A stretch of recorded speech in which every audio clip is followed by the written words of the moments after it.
আমাদের মানসিকতা পরিবেশ এটা আমাদের দরকার। সাংবাদিকদের দৃষ্টি আকর্ষণ করছি, আপনাদের কারণে আমাদের অবরোধের বিষয় করবেন না। আমরা শান্তিপূর্ণ হই, আজকে আমরা দাবি আদায় করবো, এটা আমার বিশ্বাস।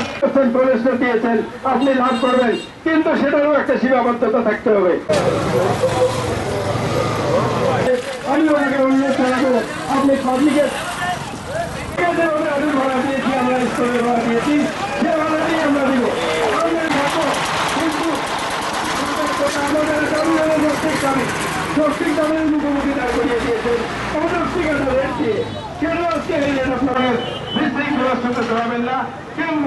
স্টোর ভাড়া প্রতি বছরেই অনৈতিকভাবে স্টোর মালিক কর্তৃপক্ষ বৃদ্ধি করতেছে। এবছররা এমনিতেই ক্ষতিগ্রস্ত, তারা অযৌক্তিকভাবে স্টোর ভাড়া কেজি প্রতি 6 টাকা 75 পয়সা নির্ধারণ করেছে। যেখানে আলুর দাম মাত্র 10 টাকা কেজি, সেখানে যদি আমরা 60 টাকা স্টোর ভাড়া দেই তাহলে আমাদের কৃষকের কিছুই থাকতেছে না। 6 টাকা 50 পয়সা 75 পয়সা বাড়িয়েছে, কিন্তু আমাদের অন্যান্য বার ছিল 5 টাকা রেট। এরকম খরচে আমাদের দেখা যায় আমাদের আলুর খরচ পড়ে 25 টাকা, স্টোর ভাড়া সহ আমাদের 29 থেকে 30 টাকায় রূপান্তরিত হয়।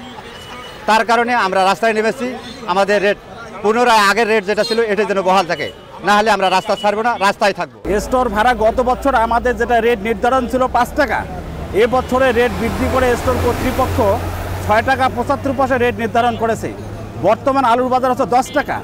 10 টাকা আলুর বাজার বিক্রি করে টোটাল টাকা আমাদের স্টোরকে দিতে হচ্ছে। তাতে দেখা যাচ্ছে আমরা সাধারণ কৃষক আমাদের 1 টাকাও আমাদের পকেটে আমরা পাচ্ছি না।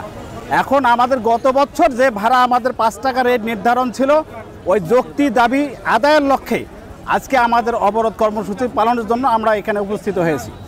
মিটিং হচ্ছে এই বিষয়ে, আপনাদের বিষয়টা কিন্তু আমরা জানিয়েছি। রংপুরে আজকে মিটিং হচ্ছে, মিটিং এর পর সিদ্ধান্ত হবে।